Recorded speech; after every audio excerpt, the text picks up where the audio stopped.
Assalamualaikum warahmatullahi wabarakatuh. Perkenalkan, nama saya Muhammad Binang Seno dari kelas 1C. Dan di sini saya akan menjelaskan tentang memahami pandangan agama tentang pencegahan seks bebas dan narkoba. Di sini saya akan lebih lanjut untuk mempelajari atau menjelaskan apa itu seks bebas dan bagaimana penanganannya.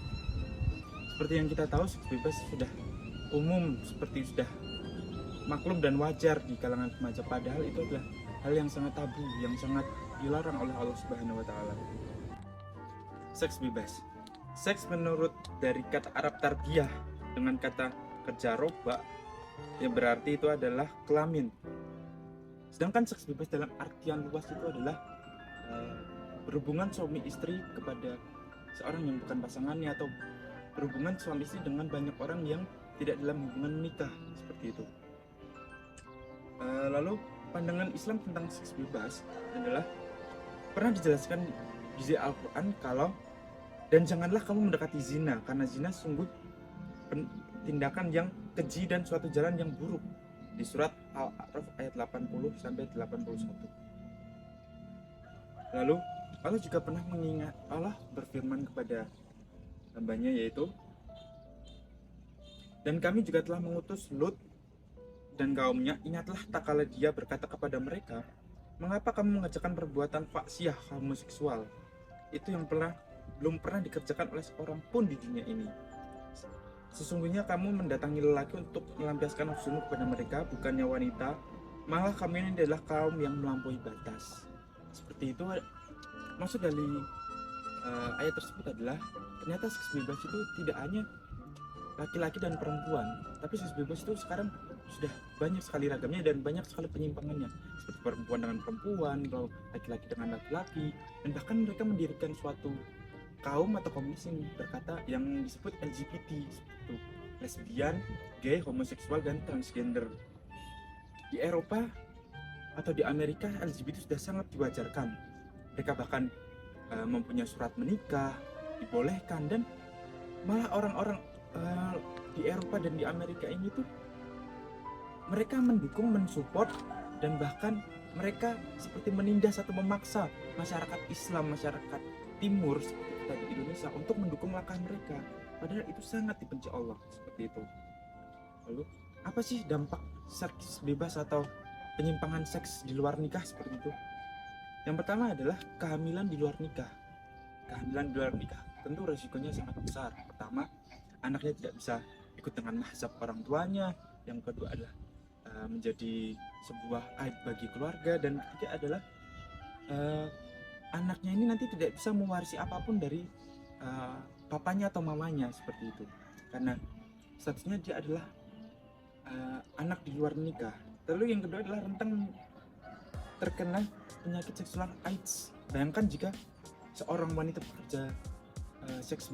pekerja seks, lalu kita berhubungan dengan dia, tentu penyakit dia akan menular ke kita, dan penyakit yang kita bawa akan tertular ke wanita-wanita lain yang kita ajak untuk berhubungan seperti itu. Apalagi AIDS dan HIV itu penyakit yang belum ada obatnya untuk menyembuhkan. Sepanjang di dunia kesehatan saat ini hanya ada untuk obat meringankan gejala AIDS dan HIV, seperti itu, dan obatnya itu terlampau mahal, tidak sebanding dengan upaya kita untuk mencegah seks bebas, seperti itu.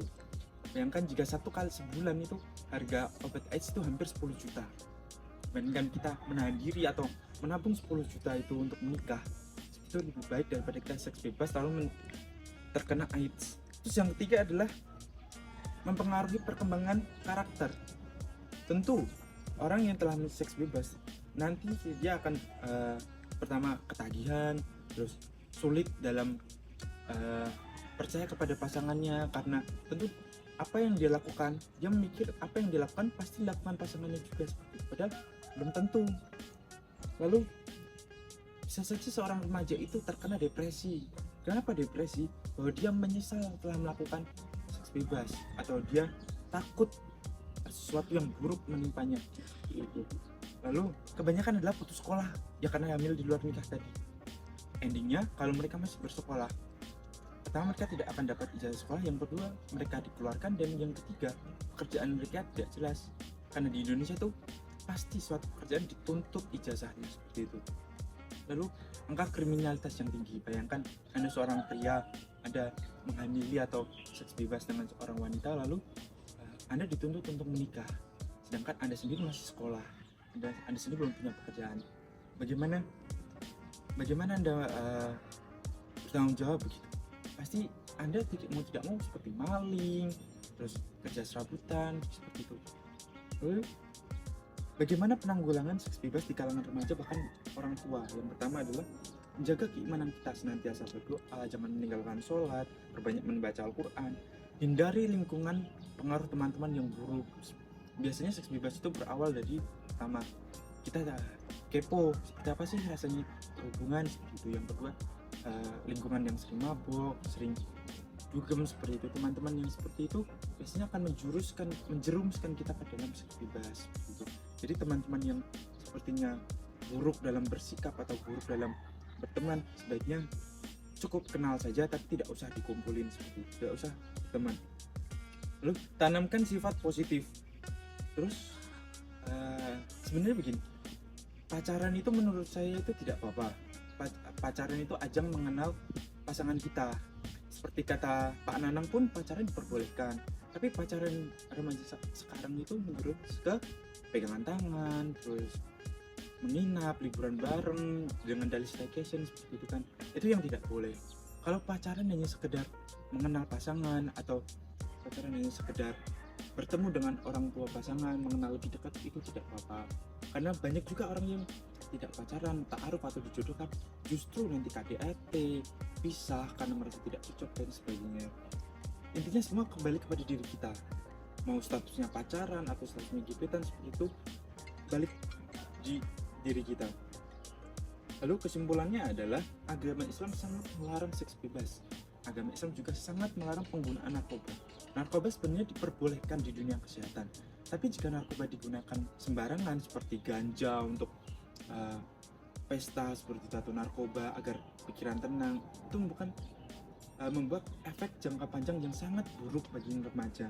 Kecanduan juga sangat beresiko. Kenapa? Karena sekalinya kita terjun ke dunia narkoba atau seks bebas, kita tidak akan bisa keluar seperti itu. Lalu ada orang yang bilang jangan merokok karena menurut saya merokok adalah narkoba kecil. Merokok juga menyebabkan kecanduan seperti itu. Jadi teman-teman yang merokok harap dikurang-kurangi atau bisa tinggalkanlah merokok itu. Lalu sebagai seorang muslim yang taat, ada baiknya kita juga menyebarkan ajaran kebenaran, menasihati teman-teman kita yang sekiranya ingin atau hampir terjerumus ke jurang kemaksiatan seperti itu. Mungkin cukup dari itu materi tentang pandangan agama dalam pencegahan narkoba dan seks bebas. Menurut saya teman-teman perlu menghindari apa itu seks bebas dan narkoba, karena sejujurnya untungnya di depan tapi sengsaranya jauh lebih banyak. Untungnya kita hanya memuaskan rasa penasaran kita, itu hanya untungnya. Sebenarnya itu cuman hanya kedok, karena sesungguhnya pertama kita berdosa, kita bisa masuk penjara, terus kita punya rasa menyesal terhadap diri sendiri seperti itu. Jadi mohon teman-teman dihindari. Akhir kata, wassalamualaikum warahmatullahi wabarakatuh. Terima kasih telah mendengarkan presentasi saya. Saya maaf bila ada kesalahan kata. Selamat sore.